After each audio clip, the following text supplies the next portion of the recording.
what the hell happened? I only left you for 30 minutes and now you've gone and slammed the Lada in the back. So I managed to compress this Lada from the box that it was into a much smaller box in the period of like 45 minutes of driving my boss.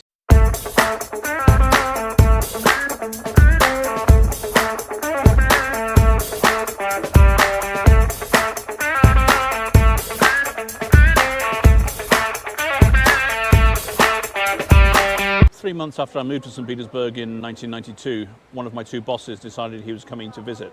I was terrified. As I mentioned in the last chapter, I was a Russian and German student at university, and I was taking a year out in Russia to try and learn Russian, and I got this crazy job trying to source laser crystal technology for my bosses in Manchester. I had no idea what I was doing, and more scary, nor did they.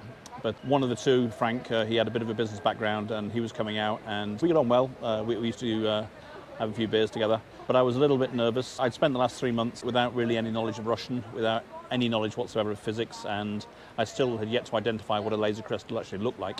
But I'd actually managed to set up some meetings for him with some fairly interesting businesses, because at the time in the post-Soviet era, all the Soviet military technology were trying to find Western buyers, so it was quite an interesting opportunity for him.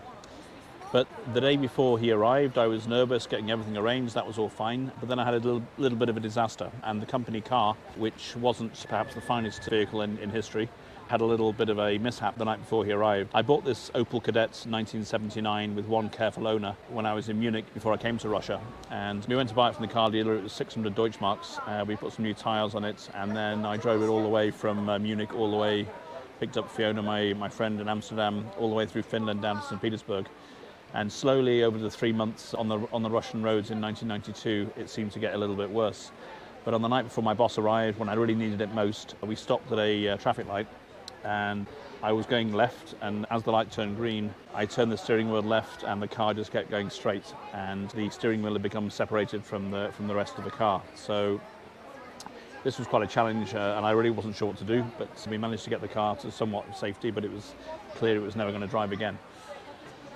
And so now I had 12 hours until my boss arrived, and obviously he was expecting to be picked up at the airport, and the warm Russian welcome and everything, and all the meetings I'd arranged. And I was in a real panic. I couldn't afford to rent a car, so very expensive at the time.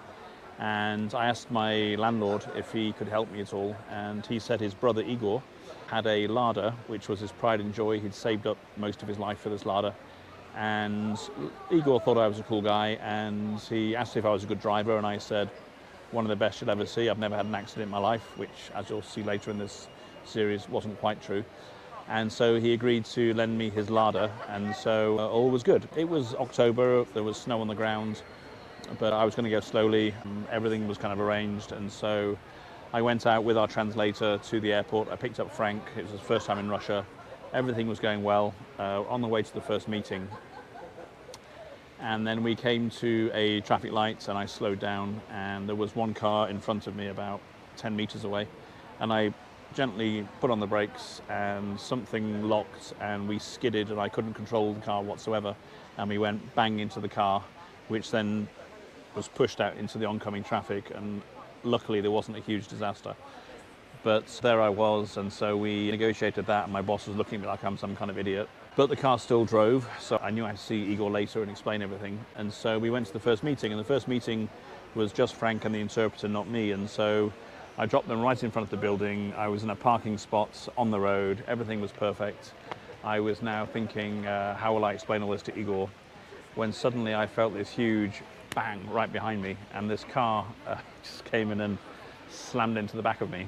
And I was in a parking spot. I mean, I couldn't be more legally parked than I was.